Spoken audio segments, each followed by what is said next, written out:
सुप्रभात मेरे प्यारे बच्चों, कैसे हो आप सब। मैं आपकी हिंदी विषय की अध्यापिका संगीता मैम और आज हम आपको पढ़ाएंगे हिंदी व्याकरण एवं रचना। बच्चों, आज हम हिंदी व्याकरण में आप सबको पता है कि आपका जो पीरियोडिक टेस्ट 2 का सिलेबस था समाप्त हो चुका है और मैं आशा करती हूँ कि आप सबको जितना भी मैंने पढ़ाया अच्छे से समझ में आ गया होगा। और कुछ बच्चों को अभी भी कन्फ्यूजन है कि कौन सा पाठ आएगा, कौन सा पाठ नहीं आएगा। डेली हमारे पास बच्चे मैसेज करते हैं कि मैम ये चैप्टर भेज दीजिए, ये कौन सा चैप्टर आएगा, जो कि मैं कई बार वीडियो में बता चुकी हूँ कि आपके कौन कौन से चैप्टर आएंगे। तो आज मैं एक बार पुनः आप लोगों को बता दे रही हूँ कि कौन से चैप्टर यानी पाठ आपके एग्ज़ाम में आएंगे। तो आप लोग अपनी पुस्तक खोलिए और एक बार फिर से दोहराते हैं। तो बच्चों, टेस्ट में जो इस बार एग्ज़ाम होगा वो आपका आएगा पाठ 2 वर्ण एवं मात्राएं, ये हम पढ़ा चुके हैं आपको। फिर आएगा पाठ 4 संज्ञा, ये आपके एग्ज़ाम में आएगा। पाठ 5 लिंग आएगा। पाठ 8 सर्वनाम आएगा। पाठ 9 विशेषण आएगा और पाठ 13 विलोम शब्द। पाठ 14 पर्यायवाची शब्द। ठीक बच्चों, इतना आपके एग्ज़ाम में आएगा। ठीक है, नोट कर लिया सबने कौन कौन सा? पाठ 2, पाठ 4, 5, 8, 9, 13 और 14, इतने पाठ केवल आपके जो आपके एग्ज़ाम होने वाले हैं इतने आएंगे। तो आप लोग अपनी पुस्तक का अभ्यास पूरा कर लीजिए और प्रश्न उत्तर जो उसमें दिया हुआ है उसको देख के अपनी कॉपी में, यानी हिंदी व्याकरण की 2 कॉपी बनती है ना, एक CW की और एक हिंदी की सुनहरी धूप की और एक हिंदी व्याकरण की बनेगी। तो हिंदी व्याकरण कॉपी में आप प्रश्न उत्तर लिखेंगे और अभ्यास तो पुस्तक में ही रहेगा। तो चलिए आज हम एक बार पुनः अभ्यास की तरफ चलते हैं। जो बच्चे किसी कारणवश पाठ को नहीं पढ़ पाए थे, वीडियो नहीं देख पाए हैं, तो उन लोगों को भी अच्छे से फिर से समझा देते हैं। तो पहला है वर्ण और मात्राएं, ये हम आपको पढ़ा चुके हैं। वर्ण किसे कहते हैं? वह छोटी से छोटी ध्वनि जिसके टुकड़े नहीं किए जा सकते वर्ण कहलाते। जैसे अ, आ, इ, ई, क, ख, ये वर्ण है जिसके हम और टुकड़े नहीं कर सकते। और वर्ण के कितने भेद होते हैं? 2 भेद होते हैं, एक होता है स्वर और एक होता है व्यंजन।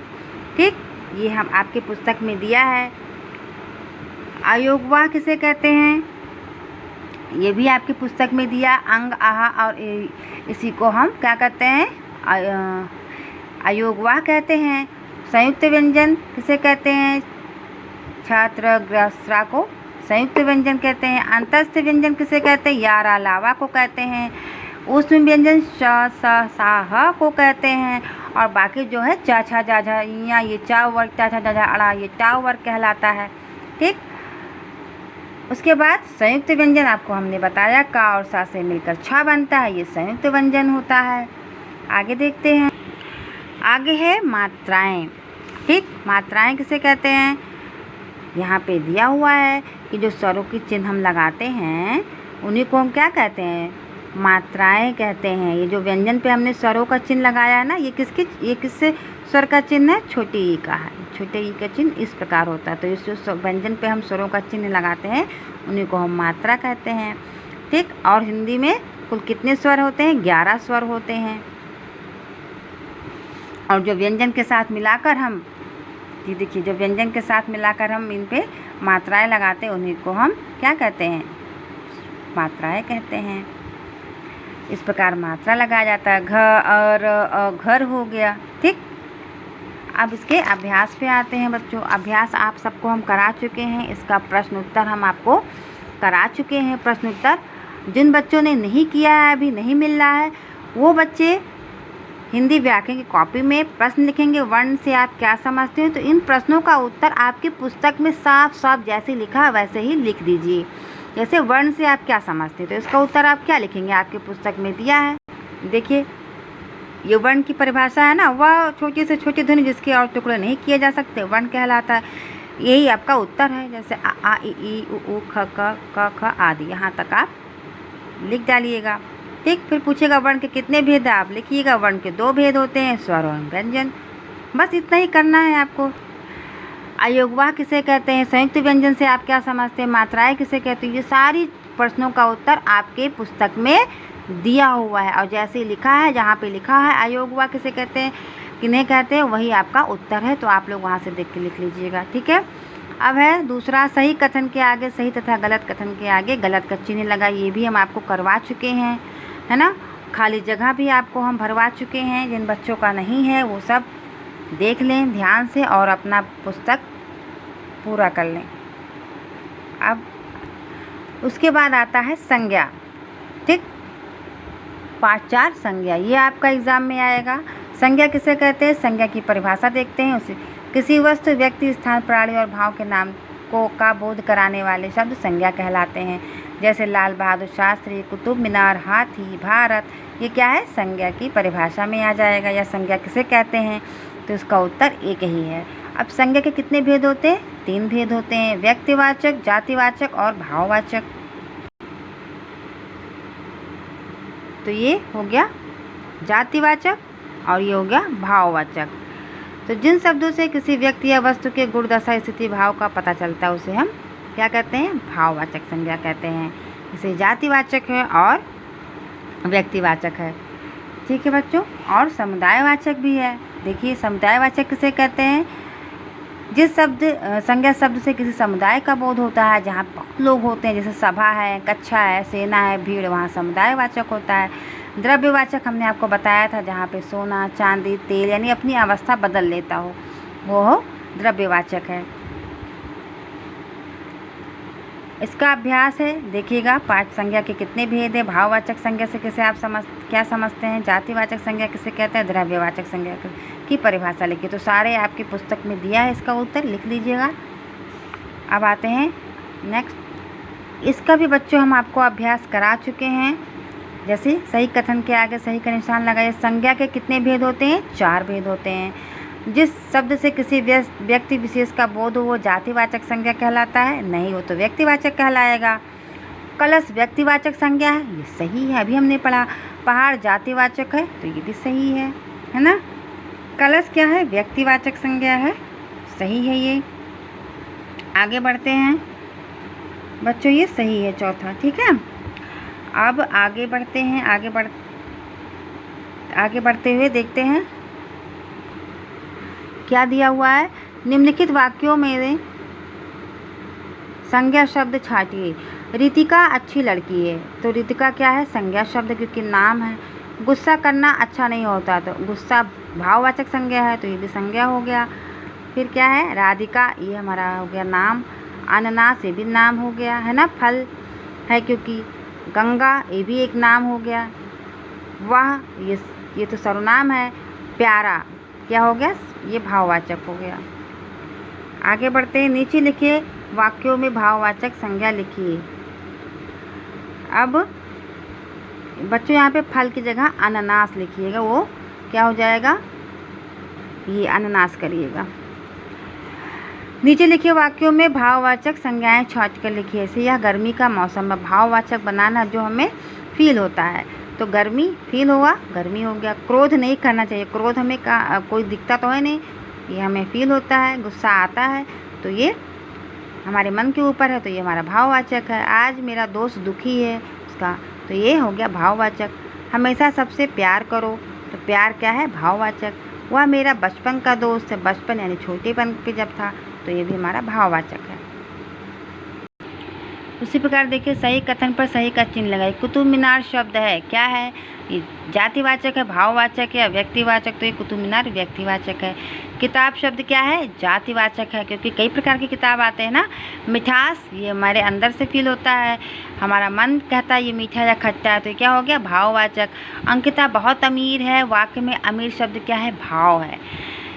कल वहाँ सभा हुई थी, वाक्य में सभा शब्द है, क्या है, कल वहाँ सभा हुई थी, वाक्य में सभी, सभा शब्द क्या है, समुदायवाचक है। हर चमकती चीज़ सोना नहीं होती, सोना क्या है, द्रव्यवाचक।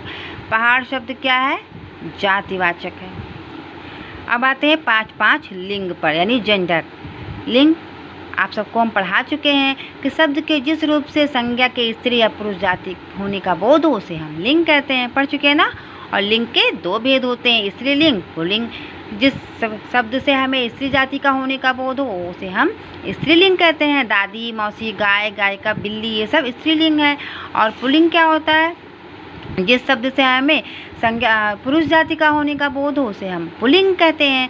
जैसे दादा, मौसा, बैल, गायक, बिलाव, ये क्या है? पुल्लिंग है। और कुछ स्त्रीलिंग और पुल्लिंग आपके यहाँ पुस्तक में दिया है, उसको अच्छे से पढ़ लीजिएगा, एग्ज़ाम में आएगा तो आप ही को तो भरना है ना। अब इसका अभ्यास भी हम आपको करा चुके हैं, अभ्यास करा चुके हैं ना आप सबको। देख लीजिए ध्यान से, दिनों के नाम क्या होते हैं? पुल्लिंग होते हैं। इसका भी प्रश्न उत्तर बच्चों कॉपी में लिख लीजिएगा। मछली और छिपकली शब्द क्या है? सदैव स्त्रीलिंग होते हैं। पहाड़ी शब्द स्त्रीलिंग है। पुजारी शब्द पुल्लिंग है। लेखिका का पुल्लिंग लेखक, छतरानी का क्षत्रिय, चींटी का चींटा, मौसी का मौसा, भैंस का भैंसा, प्रचार्य का प्रचार्य। ठीक, ये लिंग हम ऐसे बदलेंगे। हमारे एग्ज़ाम में अगर आता है तो हमको पहचानना है और उसको भरना है। मेल कीजिए में भी इसी प्रकार होगा आपका। फिर लिंग बदलकर पुनः लिखिए, तो आपको बदलना हमने हम सिखाया ही था। फिर सही कथन पर सही का चिन्ह लगाइए।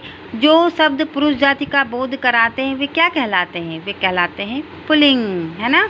और दादी शब्द का पुल्लिंग क्या होगा? दादा। और भगवान शब्द का स्त्रीलिंग होगा भगवती, है ना। और राष्ट्रपति किस लिंग का शब्द है? राष्ट्रपति क्या है? उभयलिंगी। और सदैव स्त्रीलिंग रहने वाला शब्द है, क्या होगा? सदैव जो स्त्रीलिंग रहने वाला शब्द वो है मक्खी। अब आते हैं पाठ 8 सर्वनाम पे। ये भी हम आपको पढ़ा चुके हैं, है ना। याद है सबको सर्वनाम किसे कहते हैं? कि जब संज्ञा शब्दों के स्थान पर जिन शब्दों का हम प्रयोग करते हैं उन्हें हम सर्वनाम कहते हैं। जैसे हमने कहा कल विनोद दादा के साथ घूमने जाएगा और वहाँ पे विनोद आइसक्रीम खाएगा, तो हम विनोद ना कह के वाह कह दिए, वाह वहाँ पे वह आइसक्रीम खाएगा, तो विनोद की जगह हमने वाह का प्रयोग किया। तो वही है संज्ञा। नाम की जगह पे हमने क्या प्रयोग किया? जिन शब्द का प्रयोग किया वाह उन्हें ही हम सर्वनाम कहते हैं। जैसे वाह, यह, ये, वे, हम, सब, वह, हम, उन्हें, सबकी, अपने, ये सब क्या है? सर्वनाम है। और सर्वनाम के कितने भेद होते हैं? सर्वनाम के 6 भेद होते हैं। पुरुषवाचक सर्वनाम, निश्चयवाचक सर्वनाम, अनिश्चयवाचक सर्वनाम, संबंधवाचक सर्वनाम, प्रश्नवाचक सर्वनाम और निजवाचक सर्वनाम। इतने सर्वनाम होते हैं बच्चों, याद रखिएगा। अभी जल्दी हमने आपको पढ़ाया था पुरुषवाचक सर्वनाम किसे कहते हैं? जहाँ पे सर्वनाम शब्द बोलने वाले और सुनने वाले जिसके विषय में बात की जाती है उसे हम पुरुषवाचक। जैसे मैं पत्र लिख रही हूँ, मैंने बोला और तुमने सुना। तुम कल कहाँ जा रहे हो? मैंने तुमसे पूछा। ठीक, यहाँ पे 2 लोग हैं, एक दूसरे से बात कर रहे हैं। वह खेल रही है, तो ये क्या है? वह, तुम, मैं पत्र लिख रही हूँ, ये क्या है? ये है सर्वनाम शब्द। और ये है पुरुषवाचक सर्वनाम शब्द। क्या है? जब एक दूसरे से लोग बात करते हैं। और सर्वनाम के भी 3 भेद होते हैं, उत्तम पुरुष, मध्यम पुरुष, अन्य पुरुष। इसको भी आपको हम अच्छे से बता चुके हैं। निश्चयवाचक सर्वनाम में जब किसी पास की चीज़ों का विरोध कराते हैं तो वहाँ पे निश्चयवाचक, जैसे यह मेरा मोबाइल है, यही है जो मेरी पुस्तक है, पास की चीज़ें हैं, तो ये निश्चयवाचक सर्वनाम। अब अनिश्चयवाचक सर्वनाम क्या होगा? चाय में कुछ पड़ा है। अब चाय में कुछ पड़ा, क्या पड़ा है पता ही नहीं है, अनिश्चय है, निश्चित ही नहीं है क्या पड़ा है, बता ही नहीं पा रहे हैं, तो वो अनिश्चयवाचक सर्वनाम होता है। ठीक।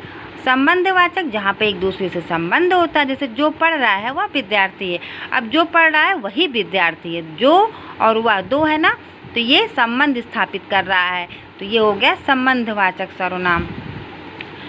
जिसकी लाठी उसी की भैंस, जिसकी लाठी रहेगी उसी की भैंस रहेगी, तो ये क्या हो गया? संबंध।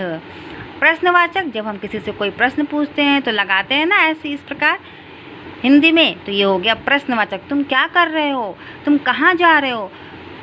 क्या तुम कल चलोगे मेरे साथ? यह भिक्षा किसको देना है? ठीक, ये जब कोई प्रश्न पूछता है तो हम प्रश्नवाचक चिन्ह लगाते हैं, उसी को हम क्या कहते हैं? प्रश्नवाचक सर्वनाम। जब हम किसी व्यक्ति, वस्तु या स्थान के संबंध के बारे में प्रश्न पूछने के लिए प्रयोग होता है। निजवाचक, जब हम स्वयं के लिए जो सर्वनाम शब्द का प्रयोग करते हैं, जैसे मैं अपने आप कर लूँगा, मैंने अपना प्रयोग खुद किया, तुम अपने आप चले जाओ, हमें अपना काम स्वयं करना चाहिए, अपने आप करना चाहिए। तो ये निजवाचक सर्वनाम हो गया, और इसका भी मैंने आपको PDF बना के भेज दिया था। प्रश्न उत्तर आपके पुस्तक में ही है, जो लिखा है सेम ऐसे लिख दीजिएगा। और खाली जगह जैसे यहाँ कूड़ा करकट न डालें, तो आप, ठीक, तुम्हारे पास कितनी पुस्तकें हैं, क्योंकि यहाँ पे प्रश्नवाचक है। वहाँ तालाब में कुछ मछलियाँ तैर रही हैं, क्या है ये? अनिश्चयवाचक। दरवाजे पर कौन है आया है, क्या हो गया? प्रश्नवाचक, है ना।